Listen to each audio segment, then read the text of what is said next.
پیارے بچوں السلام علیکم۔ تاریخ آج 21 مئی 2021 ہے۔ کلاس ہمارا جو ہے 9th، تو آج مضمون جو ہے اردو ہے۔ موضوع آج چونکہ ہم نے کل جو ڈرامہ پڑھا تھا تو اس کا جس نے وہ شاعر نے لکھا ہے شوکت تھانوی جو ہے، شوکت تھانوی کی حالات زندگی اور ادبی کارنامے، اسی کے اوپر ہمیں ایک نوٹ لکھنا آج۔ شوکت تھانوی جو تھے اس کی حالات زندگی اور اس کے ادبی کارنامے کے بارے میں ایک نوٹ لکھنا ہے۔ تو مشہور مزاح نگار شوکت تھانوی بندرا بن میں 1904 میں پیدا ہوئے۔ ہندوستان میں ایک جگہ کا نام ہے بندرا بن، تو وہاں شوکت تھانوی جو تھے 1904 میں پیدا ہوئے۔ اصل نام محمد عمر، مگر دنیائے ادب میں شوکت تھانوی کے نام سے مشہور تھے۔ اصل نام جو ان کا اصلی نام تھا وہ تھا محمد عمر، لیکن دنیائے ادب جو تھا، شاعری کی دنیا جو تھی، اس میں اس کو شوکت تھانوی کے نام سے جانے جاتے تھے۔ اسی نام سے شوکت تھانوی کے نام سے وہ مشہور تھے۔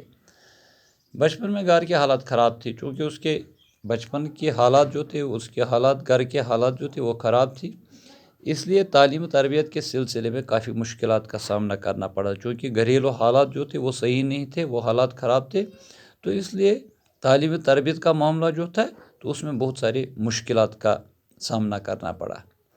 ان کے والد صدیق احمد بھوپال میں پولیس کے محکمے میں ایک اعلیٰ افسر تھے۔ اس کے والد جو تھے، ان کے باپ جو تھے جس کا نام تھا صدیق احمد، تو وہ بھوپال کے پولیس محکمے میں ایک افسر تھے۔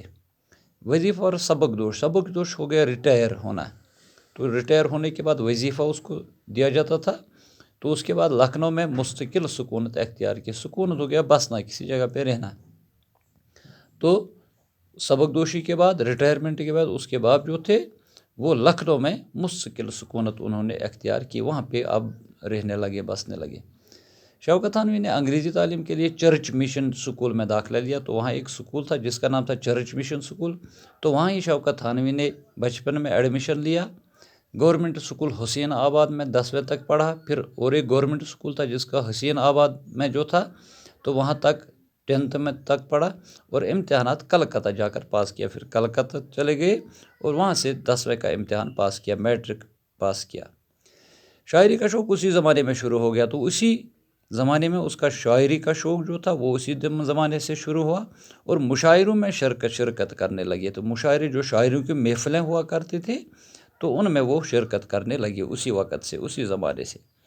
والد کے انتقال کے بعد معاش کی فکر ہوئی، تو جب والد صاحب کا انتقال ہو گیا، جب وہ اس دنیا سے چلے گئے، تو روزی کا مسئلہ بن گیا، معاش کی فکر ہوئی، تو اس زمانے کے مشہور اخبار ہمدم میں بطور مترجم فائز ہوئے۔ تو وہاں اس وقت ایک اخبار نکلتا تھا جس اخبار کا نام تھا ہمدم، تو اسی کے ترجمہ کرنے والے اسی پوسٹ پہ فائز ہوئے۔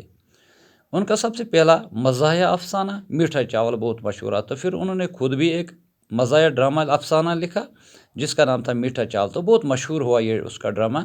اس کے بعد خود اپنا روزنامہ جنگ کے ایڈیٹر مقرر ہوئے۔ جب تقسیم ہند کے بعد شوکت تھانوی پاکستان منتقل ہوئے، تو جب 1947 میں، تب تک تو ہندوستان اس پورے خطے کو کہا جاتا تھا، پورے برصغیر کو کہا جاتا تھا، تو لیکن 1947 میں جب آزادی ہو گئی تو دو ملک وجود میں آ گئے، ہندوستان اور پاکستان۔ تو اس وقت جو تھے وہ پاکستان کا جو تھا، تقسیم ہند کے بعد شوکت تھانوی جو تھے پاکستان منتقل ہوئے، اور آخر عمر تک اسی سے وابستہ رہو، تو پھر وہاں یہ رہے، اسی پوسٹ پہ برابر رہے، ایڈیٹر مقرر۔ شوکت تھانوی بے شمار کتابوں کے مصنف ہیں، تو انہوں نے بہت ساری کتابیں لکھی ہیں، تو یہاں پہ کچھ مشہور کتابوں کے نام بھی ہیں۔ تو شوکت تھانوی جو تھے بہت ساری کتابوں کے مصنف ہو گیا لکھنے والا، یعنی بہت ساری کتابیں انہوں نے لکھی، جن میں خدا نخواستہ، سانچ کو آنچ نہیں، بکرات، سودیشی ریل، بار خاطر اور قاضی جی بہت مشہور ہے۔ تو یہ شوکت تھانوی کی بہت ساری کتابیں لکھی ہیں، لیکن یہ چند کتابیں جو تھے اس کی بہت مشہور ہوئی یہ کتابیں۔ شوکت تھانوی فطرتاً بڑے خوش مزاج، لطیفہ باز اور ہنس مکھ تھے، بڑے ہنس مکھ آدمی تھے، بڑے خوش مزاج انسان تھے شوکت تھانوی۔ تو شوکت تھانوی کا انتقال ہو گیا، مر جانا۔ تو شوکت تھانوی جو تھے ان کا انتقال مئی 1963 عمر میں لاہور میں ہو گیا۔